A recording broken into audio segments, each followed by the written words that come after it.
میرے سامنے میرے سسر کی میت رکھی ہوئی تھی اور میری بیوی پاگلوں کی طرح روئے جا رہی تھی۔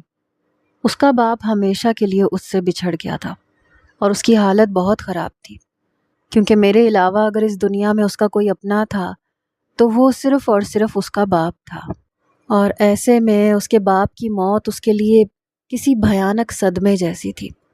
وہ پوری طرح اپنے ہوش و حواس کھو بیٹھی تھی، اور ایسے موقع پر مجھے آگے بڑھ کر اپنی بیوی کو سنبھالنا چاہیے تھا، اسے سینے سے لگانا چاہیے تھا۔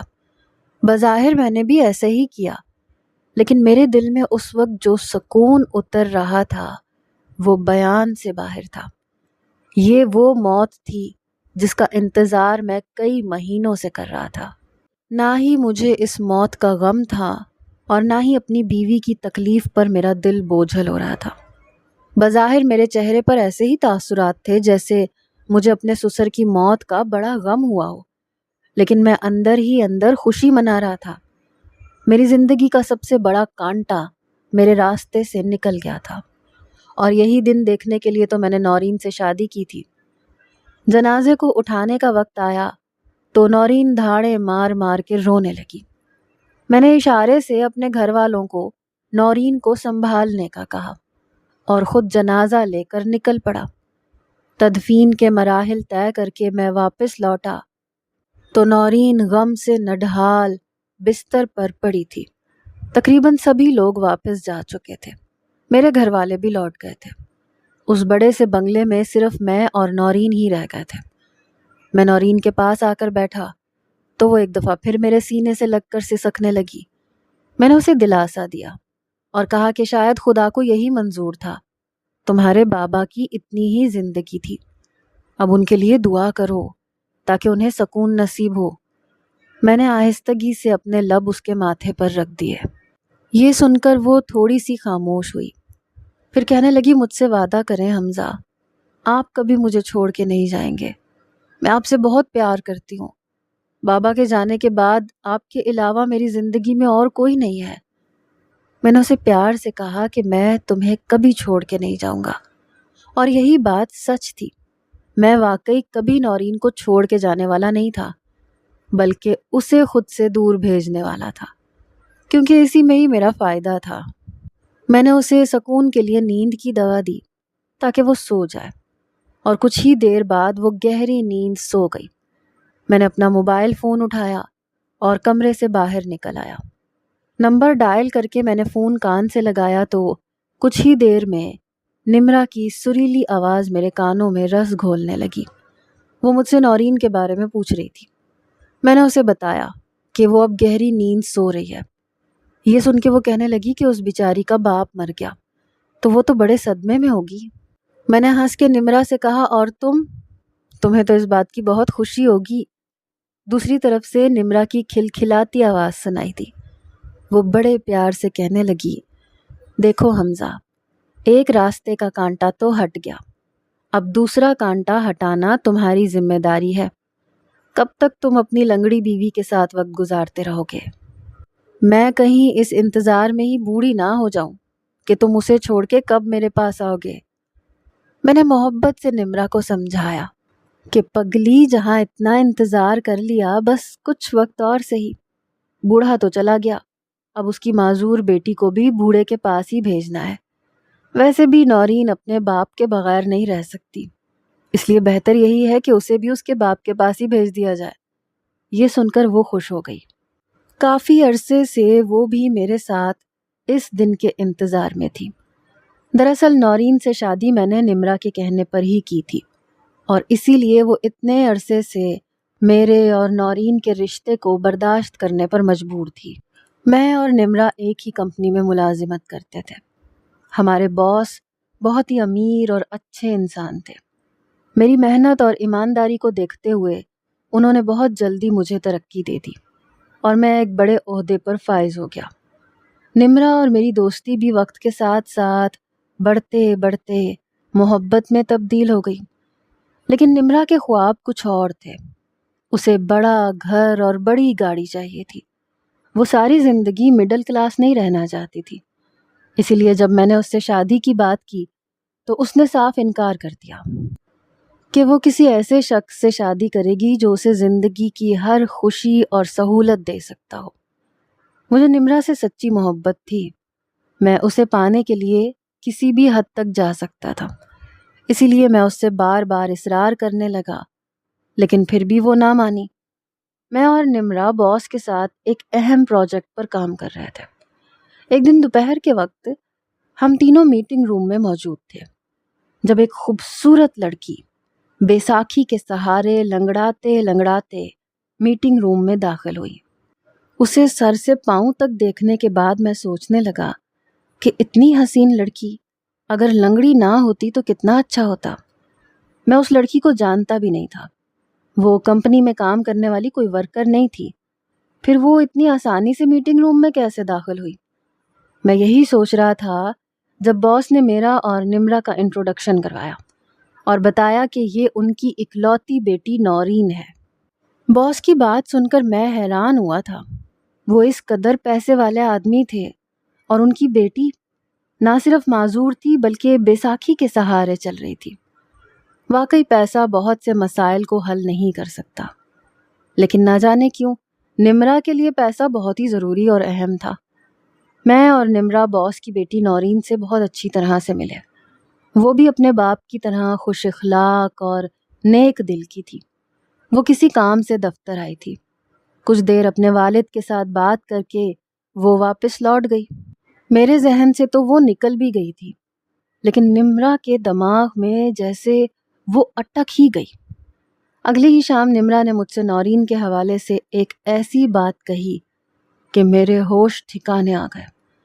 وہ کہنے لگی، اگر تم مجھ سے شادی کرنا چاہتے ہو تو پہلے باس کی بیٹی سے شادی کر لو۔ وہ نہ صرف پیسے والی ہے بلکہ معذور ہے۔ تم اسے اپنے آگے دبا کے رکھنا، خود بخود ایک دن ساری جائیداد تمہیں مل جائے گی اور پھر میں تم سے شادی کر لوں گی۔ یہ سن کر میں ہکا بکا رہ گیا۔ میں سوچ بھی نہیں سکتا تھا کہ وہ ایسی کوئی بات کرے گی۔ میں نے غصے سے کہا، نمرا، لگتا ہے تمہارا دماغ خراب ہو گیا ہے۔ میں اگر باس کی معذور بیٹی سے شادی کر بھی لوں تب بھی ہمارے ہاتھ کچھ نہیں آئے گا۔ ساری جائیداد باس کی ہے، ان کی بیٹی کو کیا حاصل ہوگا؟ بہت سے بہت وہ شادی میں اچھا جہیز اور بنگلہ دے دیں گے، ایک گاڑی مل جائے گی، لیکن نہ وہ میرے نام کوئی جائیداد کریں گے اور نہ ہی تم دوبارہ میری زندگی میں شامل ہو سکو گی۔ نمرا نے اپنے سر پہ ہاتھ مارا، کہنے لگی، تم اتنی اچھی پوسٹ پہ نوکری کرتے ہو لیکن تمہاری عقل نہ جانے کہاں ہے۔ اگر تم چاہو تو ہمارے باس زیادہ دن اس دنیا میں نہیں رہیں گے۔ جب تم ان کے گھر داماد بن کے رہو گے تو پھر تم بہت کچھ ایسا کر سکتے ہو جو کوئی اور نہیں کر سکتا۔ وہ نہ صرف تم پر بھروسہ کرتے ہیں بلکہ تمہیں بہت پسند کرتے ہیں۔ اگر تم ان کی بیٹی سے شادی کی حامی بھرو گے تو وہ کبھی انکار نہیں کریں گے۔ میں نے دفتر میں ایک دو لوگوں سے پوچھا ہے، سب نے یہی بتایا ہے کہ وہ اپنی بیٹی کی شادی کو لے کر پریشان ہے۔ وہ معذور ہے، اس لیے برابری کے لوگوں میں اس کا جوڑ نہیں بیٹھ رہا، کوئی بھی اس سے رشتہ کرنے کو راضی نہیں۔ نمرا کی بات سن کر مجھے سانپ سونگھ گیا۔ وہ بہت دور کی کوڑی لائی تھی۔ یہ سب تو میں نے سوچا بھی نہیں تھا۔ واقعی اگر میری نورین سے شادی ہو جاتی تو میں کروڑ پتی ہو جاتا اور پھر مجھے میری محبت بھی مل جاتی، اس کی خواہش بھی پوری ہو جاتی۔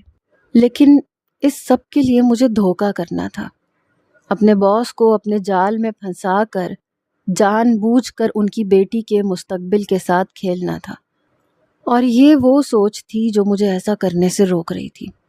میری اپنی بھی 2 جوان بہنیں تھیں، اسی لیے شاید مجھے نورین کے ساتھ یہ دھوکہ کرنا بہت مشکل لگ رہا تھا۔ مجھے سوچوں میں گم دیکھ کر نمرا کہنے لگی، تم سوچتے رہ جانا، لیکن یاد رکھنا میں تمہارے جیسے شخص سے کبھی شادی نہیں کروں گی جو چھوٹی چھوٹی چیزوں کے لیے ساری زندگی مجھے انتظار کرواتا رہے۔ میں نے ساری زندگی بہت مشکل حالات دیکھے ہیں۔ اپنے گھر کو چلانے کے لیے میں نوکری کرتی ہوں اور میں نہیں چاہتی کہ شادی کے بعد بھی میرا مقدر یہی رہے اور پھر میرے بچے بھی میری طرح غربت کی چکی میں پستے رہیں۔ وہ مجھے اپنا آخری فیصلہ سنا کر واپس اپنے کام پہ چلی گئی اور میں سوچ میں پڑ گیا۔ اور پھر اتفاق ایسا ہوا کہ شام کو جب میں چھٹی سے پہلے کسی کام سے باس کے دفتر میں پہنچا تو میں نے ان کی آنکھوں میں نمی دیکھی۔ میرے پوچھنے پہ وہ کہنے لگے نورین کی والدہ نے جاتے جاتے اس کی ذمہ داری میرے کندھوں پہ ڈالی تھی، لیکن میں نورین کی ذمہ داری اٹھانے میں ناکام رہا۔ وہ معذور ہے، اس لیے کوئی اس سے شادی نہیں کرنا چاہتا۔ آج بھی وہ گھر سے تنہائی سے پریشان ہو کر دفتر آئی تھی، لیکن میں کام میں مصروف تھا، اس لیے وہ کچھ ہی دیر میں واپس چلی گئی۔ وہ سارا دن 4 دیواری میں بند رہتی ہے، مجھے ڈر ہے کہیں ذہنی مریض نہ بن جائے۔ باس نے مجھے اپنا سمجھ کر اپنے دل کا بوجھ میرے آگے بیان کر دیا۔ ان کی آنکھوں سے کچھ آنسو بھی چھلک پڑے۔ وہ اکلوتی بیٹی کا غم سہ رہے تھے۔ یہی وہ موقع تھا جب میں بآسانی اپنا مقصد پورا کر سکتا تھا۔ میں نے باس سے کہا کہ اگر آپ نورین کی شادی کو لے کر اس قدر پریشان ہیں تو میں نورین سے شادی کرنے کے لیے تیار ہوں۔ آپ کے مجھ پر بہت سارے احسانات ہیں، اگر میں نورین سے شادی کروں گا تو مجھے لگے گا میں نے آپ کے سارے احسانات اتار دیے، اور پھر آپ کی بیٹی بھی یقیناً آپ جیسی ہی نیک دل ہوگی۔ میری بات سنتے ہی میرے باس اچھل پڑے، حیرت سے کہنے لگے حمزہ کیا سچ میں تم میری بیٹی سے شادی کرو گے؟ لیکن میری بیٹی تو معذور ہے اور تم میں تو کوئی عیب نہیں۔ ان کی بات پر میں دھیرے سے مسکرایا اور کہا کہ ایسی بھی کوئی خاص معذوری نہیں ہے نورین میں، وہ چل پھر سکتی ہے، بے ساکھی کے سہارے ہی صحیح۔ دنیا میں ایسے کتنے لوگ ہوتے ہیں جو کھڑے بھی نہیں ہو سکتے، تو اس کا یہ مطلب تو نہیں ہوتا کہ زندگی کی خوشیوں پر ان کا کوئی حق نہ ہو۔ مجھے نورین کی معذوری پر کوئی اعتراض نہیں ہے، البتہ میرے گھر والوں کو شاید اعتراض ہو، اسی لیے میں نورین کو شادی کر کے الگ رکھوں گا۔ یہ بات میں نے جان بوجھ کر اس لیے کی تھی تاکہ وہ مجھے اپنے گھر میں رکھنے کی بات کریں یا پھر مجھے کوئی بڑا سا بنگلہ دے دیں، اور ایسا ہی ہوا۔ وہ کہنے لگے اگر تم نورین کو الگ ہی رکھنا چاہتے ہو تو پھر تم شادی کر کے میرے ہی گھر آ جاؤ، تمہارے گھر والوں کا سارا خرچہ میں خود اٹھاؤں گا، انہیں کوئی پریشانی نہیں ہوگی۔ میں نے پہلے تو سرسری طور پر انکار کیا تاکہ اپنی عزت بڑھا سکوں۔ وہ بار بار اصرار کرنے لگے تو میں راضی ہو گیا۔ یوں کھڑے ہی کھڑے میرا اور نورین کا رشتہ پکا ہو گیا۔ چھٹی کے وقت جب میں دفتر سے نکلا تو نمرا کا منہ سوجا ہوا تھا، وہ مجھ سے بات نہیں کر رہی تھی۔ میں نے اس سے پوچھا کیا ہوا ہے؟ کہنے لگی تم پتہ نہیں کب میری بات سمجھو گے۔ میں نے مسکرا کے اس سے کہا کہ تم تو بہت پیچھے رہ گئی ہو، میں اپنا اور نورین کا رشتہ بھی پکا کر آیا ہوں۔ یہ سن کر وہ بری طرح سے اچھل پڑی، کہنے لگی واقعی؟ کیا سچ میں تمہارا اور نورین کا رشتہ پکا ہو گیا ہے؟ اسے میری بات پر بالکل بھی یقین نہیں آ رہا تھا کہ اتنی جلدی یہ سب کچھ کیسے ممکن ہے۔ میں نے اسے بتایا کہ میں نے موقع دیکھ کر باس سے بات کی ہے، تو اس نے خوشی سے میرا ہاتھ پکڑ لیا، کہنے لگی بس تم شادی کر کے ایک دفعہ باس کے گھر چلے جاؤ تو پھر ہم کچھ نہ کچھ ایسا کریں گے کہ باس سے بھی جان چھوٹ جائے گی اور سارا کاروبار بھی تمہارا ہو جائے گا۔ کچھ دن اور گزر جائیں گے تو پھر ہم نورین سے بھی جان چھڑوا لیں گے، اور پھر تم اور میں ایک ساتھ بہت اچھی زندگی گزاریں گے۔ وہ مجھے بڑے بڑے خواب دکھانے لگی اور میں آنکھیں بند کر کے اس کے دکھائے خوابوں کو جینے لگا۔ جب میں گھر پہنچا تو میں نے اپنی اماں کو نورین اور اپنے رشتے کے بارے میں بتایا۔ پہلے تو میری ماں مجھ سے بہت ناراض ہوئی کہ میں نے اکیلے یہ سب کیسے کر لیا۔ پھر جب میں نے انہیں سمجھایا کہ یہ سب میں نے اپنے اور اپنی بہنوں کے بہتر مستقبل کے لیے کیا ہے تاکہ میری بہنوں کی شادیاں ہو جائیں اور ان کے جہیز وغیرہ میں مسائل نہ ہوں، تو اماں راضی ہو گئی۔ ہر ماں کی طرح وہ بھی اپنی بیٹیوں کی شادی اچھی جگہ پر کرنا چاہتی تھی۔ ایسے میرے امیر معذور بہو کو قبول کرنا ان کے لیے زیادہ مشکل نہیں تھا۔ گھر والوں کو راضی کر کے میں باقاعدہ رشتہ لے کر نورین کے گھر گیا۔ میرے باس بہت زیادہ خوش ہوئے، انہیں میرے گھر والے بھی پسند آئے۔ پھر جب میرے باس نے مجھے گھر داماد رکھنے کی بات کی تو اماں نے کچھ بھی نہ کہا، کیونکہ میں انہیں پہلے ہی منا چکا تھا۔ البتہ میں نے اماں کو نمرا کے بارے میں کچھ نہیں بتایا تھا، اور نہ ہی انہیں یہ بھنک لگنے دی تھی کہ میں نورین سے شادی کسی منصوبہ بندی کے تحت کر رہا ہوں۔ وہ یہی سمجھی تھی کہ میں یہ شادی اپنی اور اپنی بہنوں کے مستقبل کو محفوظ بنانے کے لیے کر رہا ہوں۔ دونوں طرف شادی کی تیاریاں شروع ہوئیں۔ میرے باس نے مجھے شادی کی تیاریوں کے لیے خطیر رقم دی۔ میں نے دھوم دھام سے بارات کا انتظام کیا، اور حیرت کی بات یہ تھی کہ نمرا کو ان سب باتوں پر کوئی اعتراض نہیں تھا۔ مجھے لگا تھا کہ ایک مشرقی لڑکی کی طرح وہ جلن محسوس کرے گی، اسے نورین کے وجود سے بہت زیادہ حسد ہوگا، لیکن ایسا کچھ بھی نہیں تھا، بلکہ وہ تو بہت زیادہ خوش تھی کہ ایک دفعہ نورین میری زندگی میں شامل ہو جائے گی تو میں تو کروڑ پتی بن جاؤں گا، اور پھر نمرا مجھ سے شادی کر کے وہ سب کچھ حاصل کر لے گی۔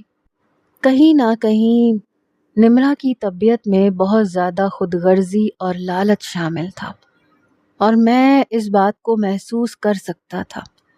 لیکن وہ کہتے ہیں نا کہ محبت اندھی ہوتی ہے، میں بھی نمرا کی محبت میں پوری طرح اندھا ہو چکا تھا۔ میں فطرتاً نہ لالچی تھا نہ خود غرض، لیکن نمرا کو پانے کے لیے میں نے ہر حد پار کی تھی، اور پھر میں شادی کر کے اپنی دلہن کو رخصت کروانے کے بجائے خود رخصت ہو کر اپنے باس کے بنگلے پر پہنچ گیا۔ کمپنی میں کام کرنے والے سارے ہی ملازمین میری قسمت پر اش اش کر اٹھے، کیونکہ مجھے شادی پر میرے سسرال سے ایک بہت بڑی گاڑی ملی تھی، اور ساتھ ہی میرے سسر نے کچھ شیئرز بھی میرے نام کر دیے تھے۔ راتوں رات میری قسمت بدل گئی تھی، اور یہ سب کچھ نمرا کی وجہ سے ہوا تھا۔ اگر وہ مجھے اس بات کے لیے راضی نہ کرتی تو میں کبھی اتنی شاہانہ زندگی کے مزے نہیں لوٹ سکتا تھا۔ جس طرح شیر کے منہ کو خون لگ جائے تو اسے مزہ آنے لگتا ہے، اسی طرح مجھے بھی دولت کی لالچ شروع ہو چکی تھی۔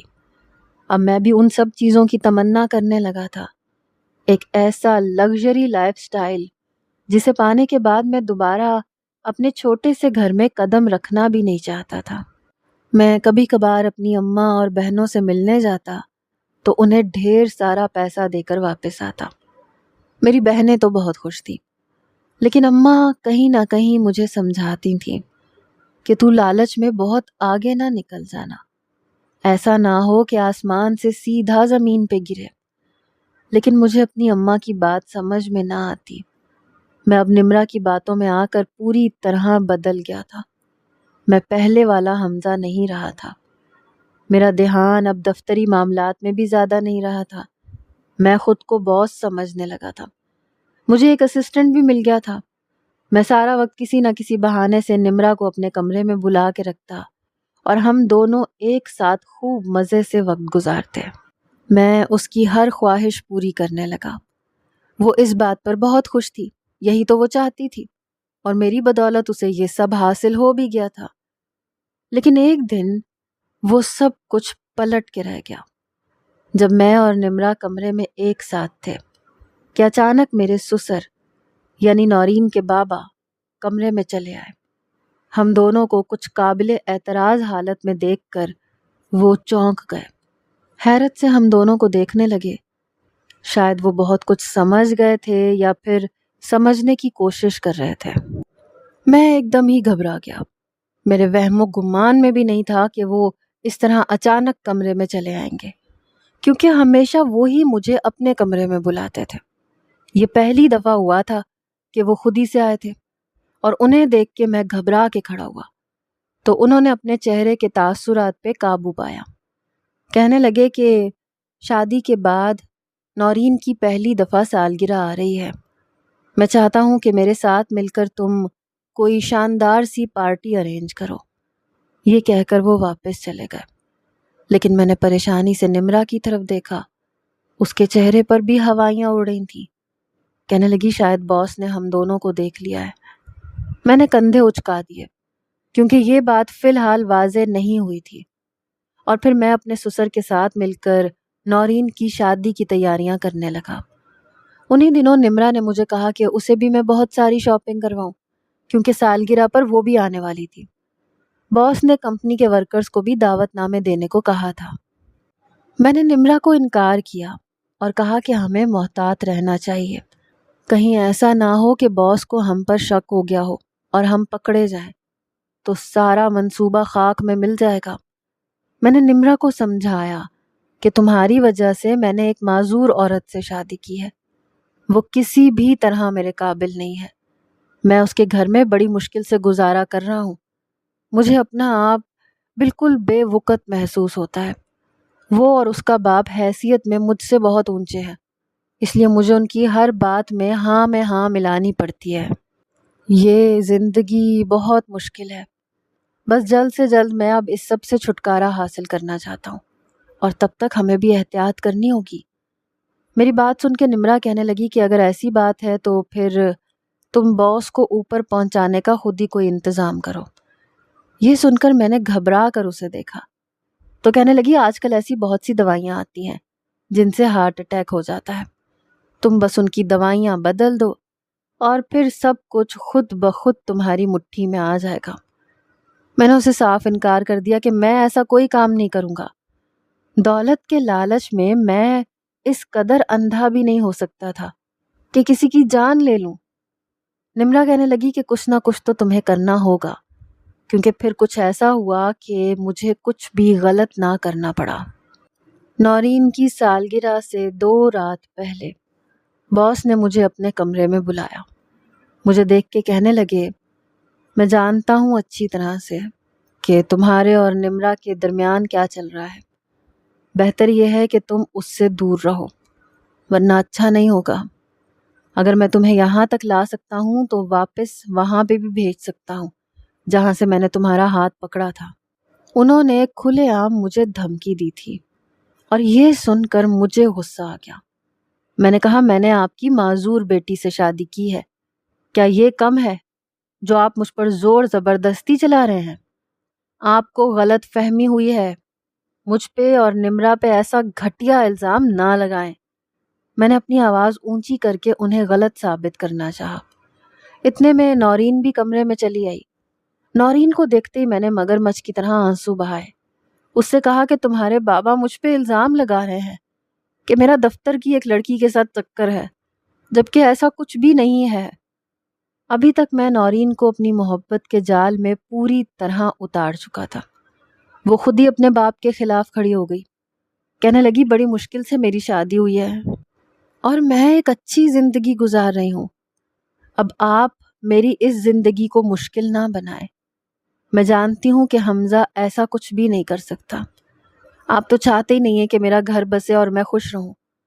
حمزہ اور میری شادی بھی آپ نے اسی لیے کروائی ہے تاکہ وہ گھر داماد رہے اور میں ہمیشہ آپ کی نظروں کے سامنے رہوں، لیکن اب آپ کو حمزہ بھی کھٹکنے لگا ہے۔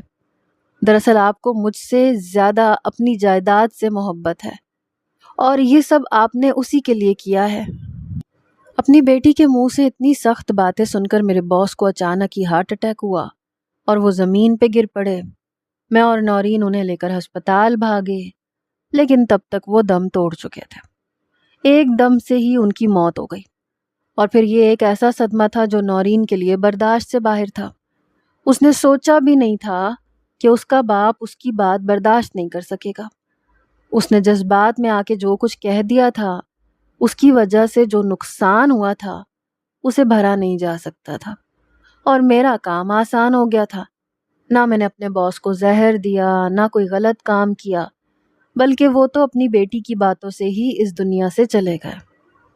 ان کی موت پر دل ہی دل میں بہت خوش تھا، لیکن بظاہر میں اپنی بیوی کو سنبھالنے کی کوشش کر رہا تھا کیونکہ اسے بہت زیادہ دکھ پہنچا تھا۔ وہ بار بار اپنے آپ کو قصوروار ٹھہرا رہی تھی۔ بڑی مشکل سے میں نے اسے نیند کی دوا کھلائی، اس کے سوتے ہی کمرے سے باہر نکل آیا۔ میں نمرا سے بات کر رہا تھا اور میں نمرا کو تسلی دے رہا تھا کہ اب وہ دن دور نہیں جب سب کچھ میرا ہو جائے گا اور پھر نورین کو ہم راستے سے ہٹا دیں گے۔ کچھ دن گزرے، آہستہ آہستہ نورین سنبھل گئی، لیکن وہ معذور تھی، نہ روز دفتر جا سکتی تھی، نہ اسے کاروباری معاملات کی خبر تھی۔ اسی لیے دھیرے دھیرے میں سب کچھ اپنے قابو میں کرتا چلا گیا۔ اور پھر ایک دن میں نے ایک بہت بڑی سی پارٹی رکھی۔ نورین سے کہا کہ میں سارے کاروباری لوگوں سے اس کی ملاقات کروانا چاہتا ہوں۔ یہ سن کر وہ بڑی خوش ہوئی۔ کافی عرصے بعد وہ دل سے مسکرائی۔ تیار ہو کر وہ پارٹی میں پہنچی تو میں نے بڑی خاموشی اور چالاکی سے ایک ویٹر کے ذریعے جوس میں زہر ملوا کر اس کے ہاتھ میں پکڑا دیا۔ اس نے میرے سامنے ہی جوس کا سارا گلاس ختم کر دیا۔ پارٹی اپنے اختتام پر پہنچی اور وہ چکرا کے گر پڑی۔ میں جانتا تھا کہ اس کا کام ختم ہو چکا ہے، کیونکہ جو زہر میں نے اسے پلوایا تھا وہ بہت ہی خطرناک تھا۔ لیکن میں نے سارے مہمانوں کے سامنے خوب رونے کا ناٹک کیا اور ایسے ظاہر کیا جیسے میری بیوی کو اچانک ہی کچھ ہوا ہے۔ میں نے چیخ کے ڈرائیور سے کہا کہ گاڑی نکالو، ہسپتال جانے کی تیاری کرو۔ نمرا بھی اسی پارٹی میں آئی تھی۔ میں اس کے ساتھ ہی مل کر نورین کو ہسپتال لے گیا۔ ڈاکٹرز نے نورین کو ہاتھوں ہاتھ لیا اور پھر تھوڑی ہی دیر کے بعد ہمیں اطلاع دی گئی کہ نورین کا انتقال ہو چکا ہے۔ لیکن ڈاکٹر نے ڈیڈ باڈی ہمارے حوالے کرنے سے انکار کر دیا۔ وہ کہنے لگیں کہ ابھی کچھ کاغذی کارروائی باقی ہے، جب وہ پوری ہوگی تو اس کے بعد ڈیڈ باڈی آپ کے حوالے کی جائے گی، جس میں شاید 12 گھنٹے لگ سکتے ہیں۔ میرے لیے اتنا لمبا وقت ہسپتال میں رکنا ممکن نہیں تھا۔ ڈرائیور کہنے لگا کہ صاحب میں رک جاتا ہوں، آپ واپس چلے جائیں۔ یہ سننا تھا کہ میں خوشی خوشی نمرا کے ساتھ ہسپتال سے نکل گیا، لیکن میں نے اپنے چہرے پر سوگواری طاری کر رکھی تھی تاکہ کسی کو بھی شک نہ ہو۔ ہم ہسپتال سے باہر نکلے تو نمرا کہنے لگی کہ اب پہلے تم مجھ سے نکاح کرو، پھر ہم بنگلے میں جائیں گے اور اپنی خوشگوار ازدواجی شادی شدہ زندگی کو شروع کریں گے، کیونکہ اب نہ باس رہے ہیں اور نہ ان کی بیٹی، اس لیے سب کچھ خود بخود تمہارا ہو گیا ہے۔ میں نمرا کو لے کر ایک مولوی صاحب کے پاس گیا۔ ہم نے وہیں نکاح پڑھوایا اور پھر ہم دونوں بنگلے پر آ گئے۔ نمرا میرے لیے خوب تیار ہوئی۔ اس نے نورین کا سب سے مہنگا ترین جوڑا نکال کر زیب تن کر لیا۔ وہ ایک ایک چیز کو چھو کے دیکھ رہی تھی۔ یہ ہر چیز اس کا خواب تھی جو میری بدولت آج اسے حاصل ہو گیا تھا۔ وہ فوراً میری باہوں میں اپنے ہاتھوں کا ہار ڈال کے کہنے لگی، حمزہ بہت شکریہ، تمہاری وجہ سے آج میرے خوابوں کی تکمیل ممکن ہو گئی ہے۔ اب میں بھی ایک شاہانہ زندگی گزاروں گی۔ غربت سے مجھے ہمیشہ کے لیے چھٹکارا مل گیا۔ اس سے پہلے کہ میں آگے بڑھ کر اس کے گالوں کو چومتا، اچانک ہی کمرے کا دروازہ کھلا اور پولیس والے اندر داخل ہوئے۔ یہ منظر دیکھ کر میں اور وہ ہکا بکا رہ گئے، لیکن اس سے بھی زیادہ بھیانک منظر وہ تھا جو اس کے بعد ہمیں دیکھنے کو ملا۔ پولیس والے ہمیں گھسیٹتے ہوئے باہر نکلنے لگے تو باہر ہی نورین کھڑی تھی، اس کے ساتھ اس کا ڈرائیور بھی تھا۔ نورین کو اپنے سامنے زندہ دیکھ کے میری ہوائیاں اڑ گئیں۔ وہ کہنے لگی، جو کچھ تم نے میرے ساتھ کیا ہے میں اس کے لیے تمہیں کبھی معاف نہیں کر سکتی۔ تمہاری خاطر میں نے اپنے باپ سے جھگڑا کیا، میرا باپ اس صدمے سے گزر گیا، اور تم نے کیا کیا؟ تم نے تو اپنے باس کی پیٹھ پہ ہی خنجر گھونپ دیا۔ جنہوں نے تمہیں ہاتھ پکڑ کے ترقی کی سیڑھیوں پہ چڑھایا، تمہاری زندگی بدل دی، تمہارا اسٹیٹس بدل دیا، تم نے انہیں قبر میں اتار دیا۔ اب تمہیں کیا لگتا تھا کہ مجھے مار کے تم ہر چیز پہ قبضہ کر لو گے؟ میں بہت پہلے تمہارا سارا منصوبہ جان گئی تھی۔ مجھے بس افسوس ہے کہ تمہاری وجہ سے میں نے اپنے باپ کو کھو دیا۔ جس رات تم میرے باپ کی موت کا جشن منا رہے تھے، اس رات میں نے خود اپنے کانوں سے ہر بات سن لی تھی۔ نیند کی دوا لینے کے باوجود بھی مجھے گہری نیند نہیں آئی تھی، کیونکہ میں صدمے کا شکار تھی۔ بار بار میری آنکھ کھل رہی تھی، اور پھر جب تمہیں ڈھونڈتے ہوئے میں باہر نکلی تو تم نمرا کے ساتھ مجھے ٹھکانے لگانے کا منصوبہ بنا رہے تھے۔ تب سے میں تم پر کڑی نظر رکھ رہی تھی۔ یہاں کام کرنے والے سارے نوکر میرے وفادار ہیں۔ جس سے تم نے زہر منگوایا تھا وہ میرے باپ کا سالوں پرانا ملازم ہے۔ اس نے کوئی زہر نہیں ملایا تھا۔ میں نے جان بوجھ کے یہ ڈرامہ کیا تھا تاکہ تم اس بے حیا لڑکی کے ساتھ نکاح کرو، اور پھر تم دونوں اپنی شادی کی رات